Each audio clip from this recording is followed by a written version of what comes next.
사랑으로 키웠는데 왜 이토록 미움만 돌아오는 걸까요? 모든 걸 내어줬는데 마음 하나 건네받기 힘든 순간들. 가끔은 속상해서 내가 뭘 그렇게 잘못했나 되묻게 됩니다. 정말 내 자식이 맞는 걸까? 전생의 원수라도 되는 걸까? 그런데 말입니다. 부처님께서는 이렇게 말씀하셨습니다. 자식은 전생의 은인이니라. 갚으려 왔든 받으러 왔든 인연은 반드시 사연이 되어 다시 돌아오느니라. 세상의 모든 인연은 그냥 맺어지지 않습니다. 특히 부모와 자식 사이의 인연은 더더욱 그러하지요. 전생에서 나를 도운 이였든 내가 품었던 이였든 그 깊은 인연이 삶을 돌아 이번 생의 자식으로 나에게 찾아오는 것입니다. 그러니 자식이 내 마음 같지 않다고 해서 실패한 사랑이라 단정하지 마십시오. 자식이 나를 외면한다고 해서 버림받은 삶이라 여기지 마시길 바랍니다. 우리는 너무 자주 내가 이렇게 했는데 왜라는 마음으로 사랑을 거래처럼 계산하곤 합니다. 하지만 자식과의 인연은 거래가 아닙니다. 그건 갚음이고 받아냄이고 풀림입니다. 어쩌면 당신은 이번 생에서 전생의 빚을 조용히 갚아주는 중인지도 모릅니다. 자식이 당신을 힘들게 할수록 그 아이는 아픔을 통해 무언가를 배워야 하는 인연일 수 있습니다. 그 고통의 순간조차 당신이라는 큰 품이 있었기에 아이에게는 그 길을 지나갈 수 있는 기반이 생기는 것입니다. 그러니 지금 그대의 마음이 지치고 서운할지라도 자식의 눈빛 속에서 어떤 전생의 사연이 숨어 있을지 잠시 마음을 내려놓고 들여다보시기 바랍니다. 눈물이 흐를지도 모릅니다. 허탈할지도 모르고 억울한 감정이 되살아날지도 모릅니다. 하지만 그 감정조차 지나온 인연의 조각들이 다시 피워내는 자비의 과정일 수 있습니다. 오늘 하루 그대의 마음이 조금은 느슨해지기를 바랍니다. 조금은 덜 기대하고 덜 바라보며 있는 그대로 자식을 바라보기를 기도합니다. 그렇게 다시 마주 앉아보면 자식의 얼굴도 당신의 마음도 조금은 다르게 느껴질지도 모릅니다. 다음 이야기에서는 그 받으러 온 인연이 남긴 그림자에 대해 천천히 나누어 보겠습니다. 받으러 온 인연은 참으로 마음을 많이 흔듭니다. 아이를 안아주고 싶다가도 불쑥 던지는 말 한마디에 상처를 받고 어디서부터 잘못된 건지 알 수 없어 혼자 울다 지치곤 하지요. 왜 내 진심은 닿지 않을까? 왜 저 아이는 나를 밀어낼까? 그런데 이 질문 안에는 받으려는 마음이 숨겨져 있습니다. 기대를 버리려고 하면서도 언제나 마음 어딘가엔 언젠가는 내 사랑을 알아주겠지 하는 바람이 남아 있습니다. 받으러 온 자식은 종종 부모의 품 안에서조차 빈 그릇처럼 느껴질 수 있습니다. 주어도 주어도 그 아이의 마음은 채워지지 않는 것처럼 느껴지지요. 하지만 그대여, 그 아이의 공허함이 그대의 탓은 아닙니다. 그 아이가 이번 생에서 마땅히 겪어야 할 마음의 여정이 있을 뿐입니다. 부처님께서도 말씀하셨습니다. 받고자 하는 이의 마음은 그릇이 되나니 그릇은 채워짐보다 비움으로써 깨달음에 이르느니라. 자식을 채워주려는 그대의 애씀은 결코 헛되지 않았습니다. 하지만 이제는 그 애씀이 아닌 기다림으로 아이를 바라보아야 할 시간입니다. 어떤 인연은 사랑을 바로 받아들이지 못합니다. 마음의 그릇이 아직 준비되지 않았기 때문이지요. 그래서 부모의 자비가 오히려 무겁게 느껴질 수도 있습니다. 그래서 우리는 종종 자식을 도우려다가 오히려 아이의 마음에 벽을 만드는 실수를 하게 됩니다. 이렇게 해라, 저렇게 해야 한다. 그건 아니야. 나는 다 널 위해서야. 이 모든 말은 사랑의 포장지를 쓴 기대와 통제가 되어버리곤 합니다. 받으러 온 인연은 말보다 침묵이 필요할 때가 많습니다. 조언보다 기다림이, 돌봄보다 놓아줌이 더 깊은 자비가 되기도 합니다. 그대가 아이에게 줄 수 있는 가장 큰 선물은 언제나 그 자리에 있을 테니 언제든 돌아오라고 조용히 등을 보여주는 일인지도 모릅니다. 눈을 감고 아이를 떠올려 보십시오. 지금은 당신을 향해 등을 돌리고 있을지라도 그 마음 한켠 어딘가엔 당신의 따뜻했던 품이 반드시 남아있을 것입니다. 지금은 받아야 할 인연이지만 그 인연 또한 언젠가 다시 주는 인연으로 돌아올 것입니다. 다음 이야기에서는 그 갚으러 온 인연의 의미를 조금 더 깊이 들여다보겠습니다. 갚으러 온 인연은 참으로 고맙기도 애틋하기도 합니다. 작은 미소에도 눈물이 나고 말 한마디에 가슴이 울컥하는 이유는 그 아이가 이번 생에서 당신에게 기쁨이라는 선물을 안겨주러 왔기 때문입니다. 전생에 그대를 아프게 했더니 혹은 그대를 끝까지 지켜줬더니 그 모든 사연이 돌고 돌아 지금 이 생의 자식으로 다시 태어난 것입니다. 그래서 그런가요? 이 아이는 어쩐지 낯익고 한 번만 불러도 마음이 따뜻해집니다. 아무리 힘든 날에도 그 아이의 얼굴 하나 보면 삶을 견딜 이유가 되지요. 그 아이가 웃을 때 마음이 먼저 놓입니다. 그 아이가 아플 때 대신 앓고 싶어집니다. 하지만 그대여, 갚으러 온 인연이라 해서 언제나 순탄한 것만은 아닙니다.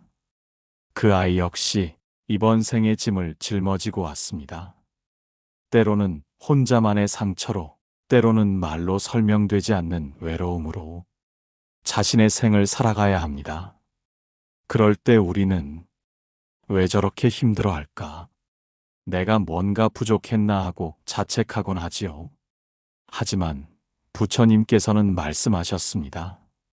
갚으러 온 이 또한 고를 안고 오나니 그 고는 너의 탓이 아닌 그의 길이니라. 그 아이가 당신 곁에 있다는 이유만으로 이미 전생의 인연은 깊이 맺어졌습니다. 이 생에서 꼭 무언가를 해주어야만 사랑이 완성되는 것은 아닙니다. 그 아이는 당신과 함께 살아내는 그 순간순간 속에서 그 인연을 갚고 있는 것입니다. 그리고 때로는 그 갚음이 너무 순하게만 이루어지면 인연이 가볍게 흩어져 버리기도 합니다. 그래서 살짝의 갈등, 작은 오해도 함께 따라오는 것이겠지요. 하지만 기억하십시오. 그 모든 다툼과 침묵 뒤에는 말로는 다 닿지 않는 그리움이 흐르고 있습니다. 그대가 그 아이를 볼 때 무언가 미안하고 왠지 모르게 더해주고 싶다면 그건 전생의 감정이 이 생에서도 여전히 살아있다는 증거입니다. 그 감정을 억지로 설명하려 하지 마십시오. 말로 풀기보다 그저 따뜻한 밥 한 끼, 조용한 손길 하나로 전하소서. 그 아이는 이미 알고 있습니다. 그대가 그 아이를 위해 몇 번의 생을 건너왔는지. 다음 이야기에서는 부모가 되지 않으면 알 수 없는 고통에 대해 함께 마음을 나누어 보겠습니다. 부모가 되기 전엔 짐작조차 하지 못했던 감정이 있습니다. 그토록 미워하면서도 하루에도 몇 번씩 마음이 먼저 걱정되는 감정, 말을 삼키다가 울컥 솟구치는 억울함, 그리고 다 놓아버리고 싶다가도 끝내 다시 안아주는 그 마음. 그건 부모가 되지 않으면 알 수 없는 세계입니다. 자식이 잘못된 길로 가면 그 아이 인생의 무게를 내가 짊어진 것처럼 고통스럽고, 아이가 칭찬받는 순간엔 마치 내가 인정받은 것처럼 기쁘지요. 그런데 이 모든 감정의 진실은 사랑이라는 이름 안에 숨어 있습니다. 그리고 그 사랑은 가장 깊은 연습의 길이기도 합니다. 부처님께서는 말씀하셨습니다. 가장 큰 수행은 바로 가장 가까운 인연 안에서 이루어지느니라. 자식은 그대 삶의 거울입니다. 그대가 참아내지 못하는 부분은 아이를 통해 다시 마주하게 되고, 그대가 외면하고 싶었던 감정은 아이를 통해 드러나기도 합니다. 그렇게 자식은 나를 흔들고, 나를 무너뜨리고, 또 나를 다시 일으킵니다. 가끔은 왜 이렇게까지 해야 하나? 내가 뭐가 부족해서 이 아이 앞에서 자꾸 작아지나 싶다가도 결국은 그 아이가 내게 가르쳐주고 있음을 알게 됩니다. 참는다는 건 어떤 건지, 기다린다는 건 얼마나 깊은 인내인지를, 그리고 그 모든 감정을 지나서 사랑이란 얼마나 위대한 선택인지를, 그대가 지금 겪는 이 모든 감정은 하나도 헛되지 않습니다. 눈물마저도 수행이고, 오해마저도 성장입니다. 그 아이가 말하지 않아도 느껴지는 것이 있습니다. 그 아이는 이미 당신의 품 안에서 자라고 있다는 것. 지금 아이가 가는 길이 마음에 들지 않아도 그 길의 끝에서 아이는 당신의 기도를 기억할 것입니다. 그러니 너무 조급해하지 마십시오. 사랑은 급하게 자라지 않습니다. 자식과의 인연도 천천히 무르익는 중입니다. 다음 이야기에서는 자식이 나를 미워할 때 그 감정 속에 숨어 있는 의미를 함께 살펴보겠습니다. 자식이 나를 미워하는 것 같을 때 마음속에 문득 떠오르는 질문이 있습니다. 내가 그렇게 잘못했을까? 그토록 사랑했는데 왜 저리 날 외면할까? 속상하고 억울하고 무엇보다도 허망합니다. 내가 아이를 위해 한 모든 것이 마치 무가치했던 것처럼 느껴지니까요. 하지만 그대여, 그 미움은 때때로 사랑을 감당하지 못한 마음의 반응일 수 있습니다. 자식은 자라면서 자신이 받은 사랑이 너무 커서 그 무게를 감당하지 못하는 시기를 겪습니다. 사랑은 기쁨이기도 하지만 동시에 책임이 되기도 하니까요. 부처님께서는 말씀하셨습니다.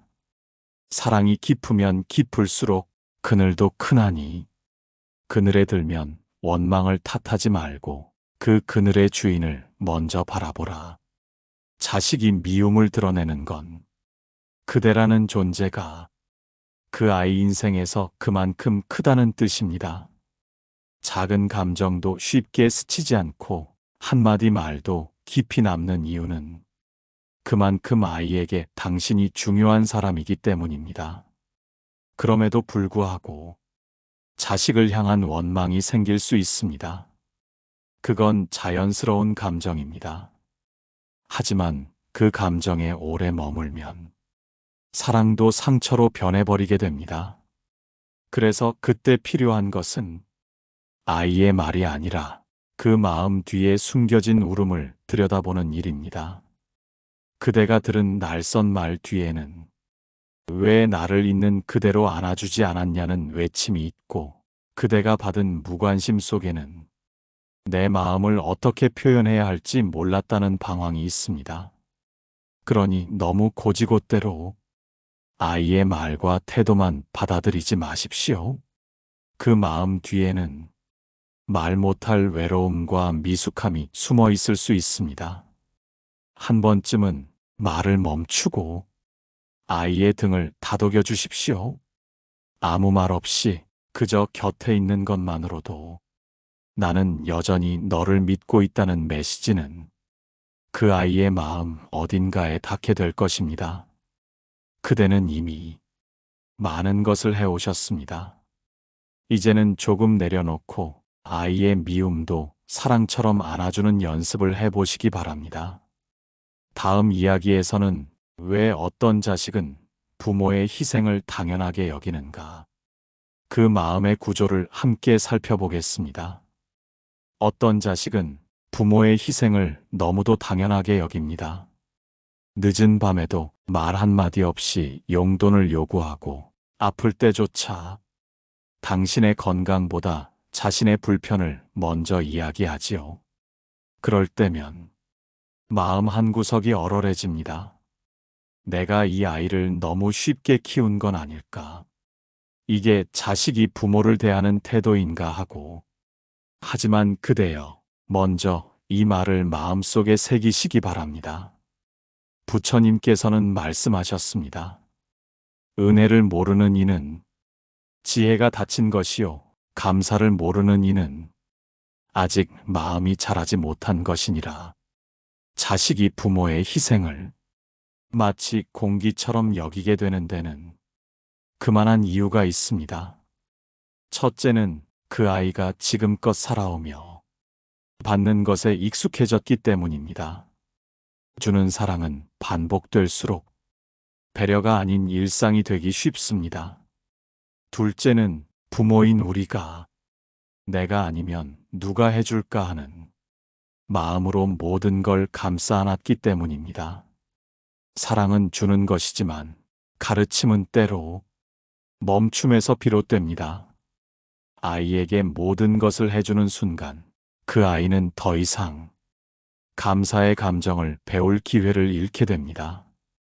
그리고 그것은 결국 아이의 마음을 점점 비워지게 만들지요.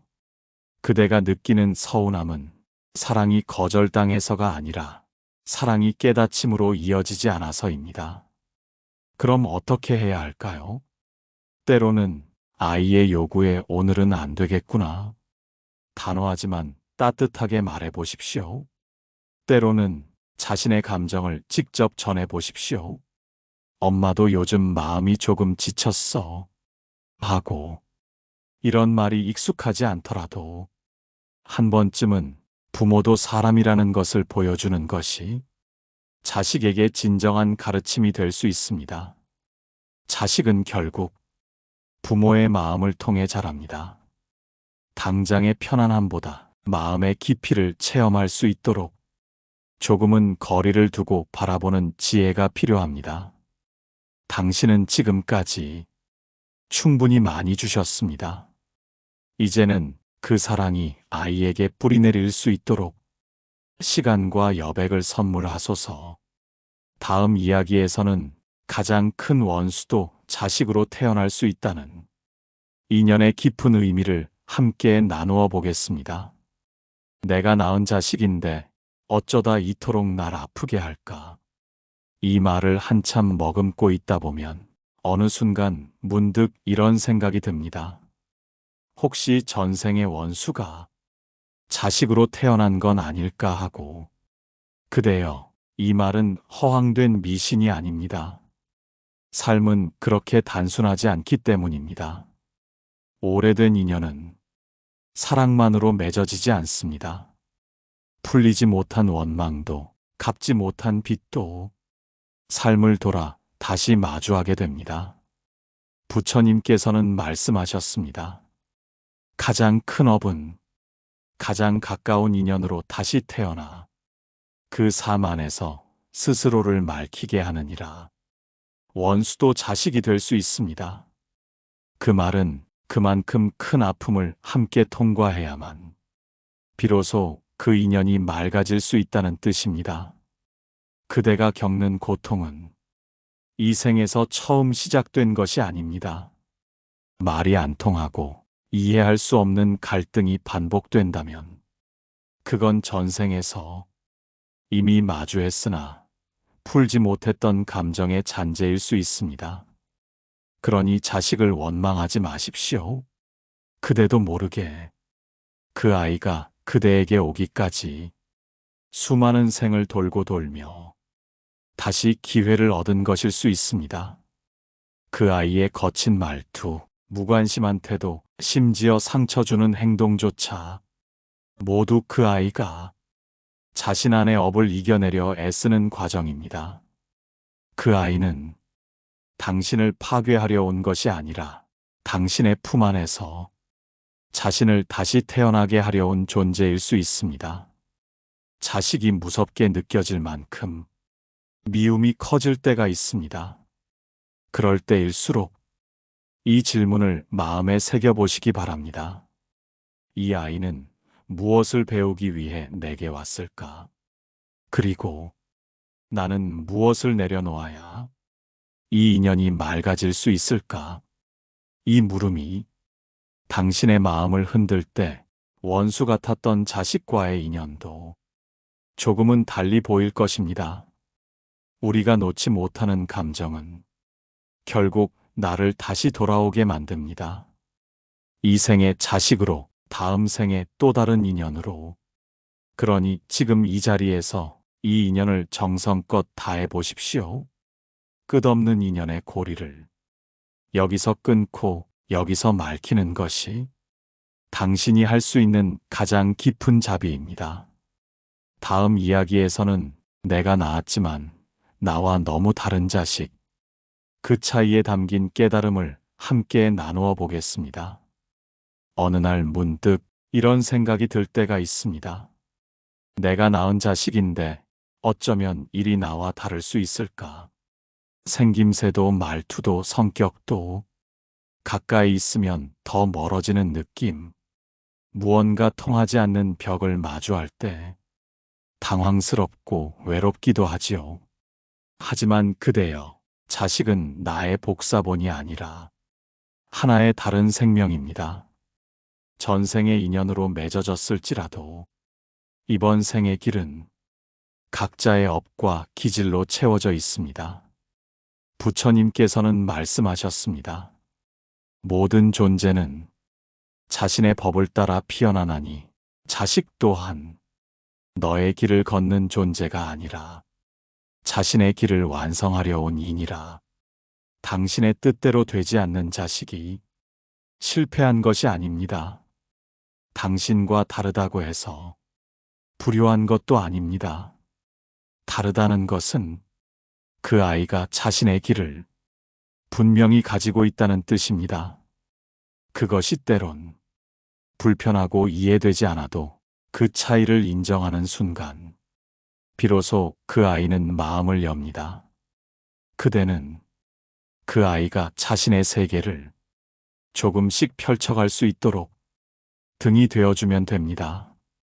때로는 말없이 기다려주고 때로는 내 기준을 내려놓으며 아이의 방식을 바라보는 연습이 필요합니다. 그 아이가 예민한 것도, 그 아이가 무심한 것도 다 그 아이가 이 생에서 겪어야 할 연습입니다.